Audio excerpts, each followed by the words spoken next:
I don't understand, sorry, what I don't understand, Des, is where then did your grandfather live with you all those years? That was my maternal grandfather. I see, and you're only talking I'm about talking your about my paternal. paternal I understand. grandfather. Okay. So you had a maternal grandfather. I had a maternal grandfather whose name was Armin or Herman Fried. Yes. It was spelled F-R-I-E-D. And he lived with us since I can remember. And when we moved to Freistadt, he came with us. When we moved to Prague, he came with us. And he died in Prague in 1934. Mm. He was a lovely man. I was very fond of him. Jacob Goldstein was a very rough man, you know. I remember, Physically? but What do you mean by rough? he before he asked questions, he spanked you. Really?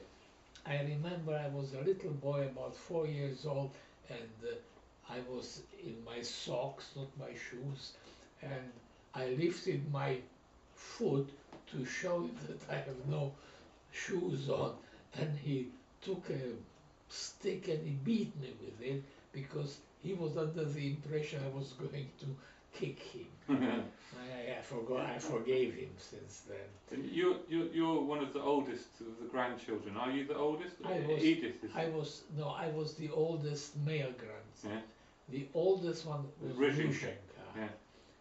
She was born in 1916, and then came Edith, who was born in 1920, and Elinka was born in 1922, same as me.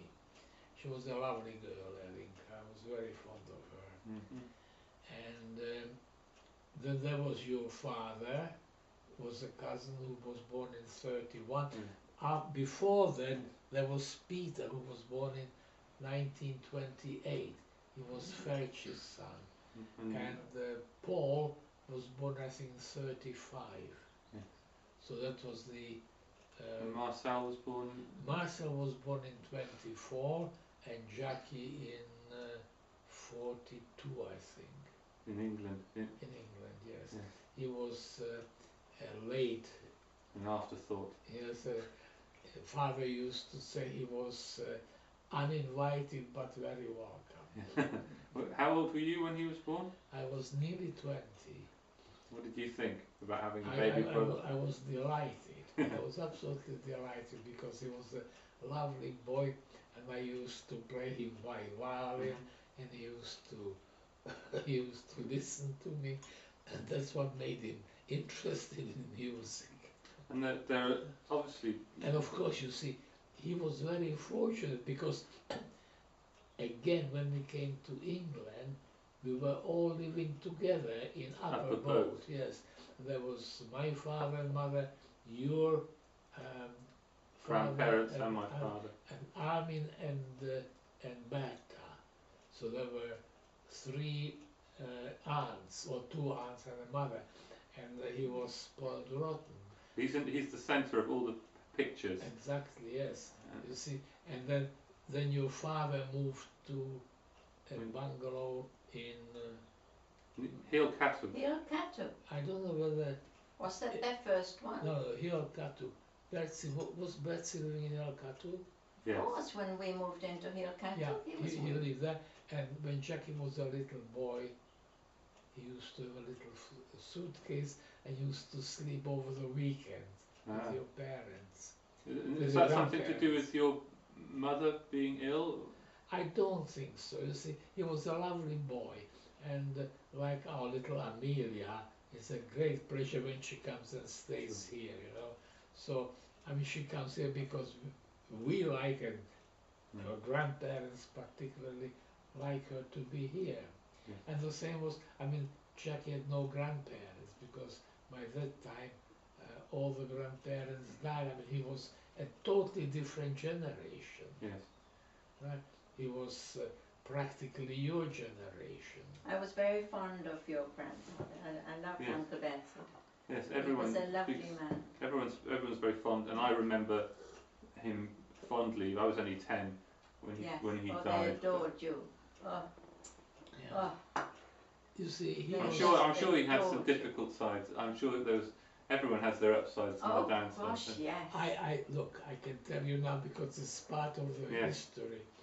You see, we were all in the business together, and when this incident happened, my father was dead, and I think all the uncles were dead, and only your father was alive.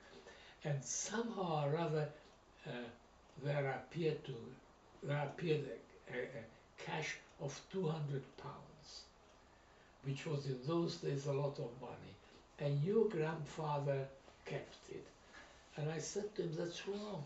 You can't keep it. It's not yours. You either give it back to the company or you distribute it amongst whoever it is. And he became very angry with me. And we didn't talk for about 2 years. And then Uncle Ferci died, and we went to the funeral, and I met him there, and I said to him, look, Ferci, enough is enough. No point carrying on with this money. And I became very friendly. And I used What did he say? What was his justification? He didn't justify it. He didn't justify it. He was just very angry with He me. liked, I tell you what, Des won't tell you, he liked being the big chief when he went visiting Prague. Mm. You know, he loved being looked up to by everybody there, that this is the big chief from England, and everybody in Czechoslovakia thought he was the king. Mm-hmm. And he liked that, and he needed money for that, and Anyway, we didn't care. And what was the relationship between the brothers from it your? was very good. The only relationship that was not good was between Vilo and my father. There was the oldest brother and the youngest Mm. brother, and the relationship between the two was terrible. I mean, I'm sure they loved each other, but they were always quarreling, right? But They all quarrelled. some of the quarrel. I remember my father used to talk about, not like in not necessarily in a bad way, but his memory of the brothers all being together, all shouting and Yeah. arguing. Shouting. They were There was always never any shouting. proper discussion. No. When they came together, they were all shouting, all talking at the same time. But that was the way they. Yeah. Absolutely. When I first joined the family, Barry, and they lived in Upper Bow, I was always telling that, and the first time I went, before we were married, first of all, Jackie said, "You're eating off the dog's plate." And I found it extremely otherworldly that the women served the men to eat. We didn't eat at the same time. No. No, the women were only So allowed to sit down I when went, the men had been served. and that was So it was a different lifestyle. different to your background. Oh, absolutely. Yeah. I said to my mother, I'm living in prison. But she explained it, you know, that it was just the same, totally different culture. Totally And different. where were your family from? My family came from Berlin. Well, not originally. My mother was born in Hanover. But yes, we were quite wealthy. Different. Not once they were here, No. you know. No, They lived like everybody else. So all the Jews Always- came from everywhere, and they were all from different backgrounds, Yes, and they all mixed once they were here. absolutely, yeah. I'm interested because the photos draw me in; they fascinate me. There are so many photographs, but who was taking photographs? How were they getting? Have you any idea? Yes, I was taking photographs. I had a camera. I bought a camera, and I think Marcel was taking photographs. And I'm presuming that my grandfather wasn't, because he was in most of them. No, no. You see, the elder generation had no knowledge of photography.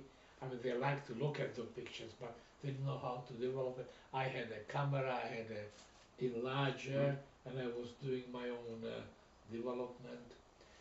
And Marcel also. Marcel took a load of, Yeah. Judy has loads of pictures that even we haven't got. And what you were 17 when you came over? I was still 16, and I became 17 about 2 months later. And what do you remember of the journey? The journey was horrendous.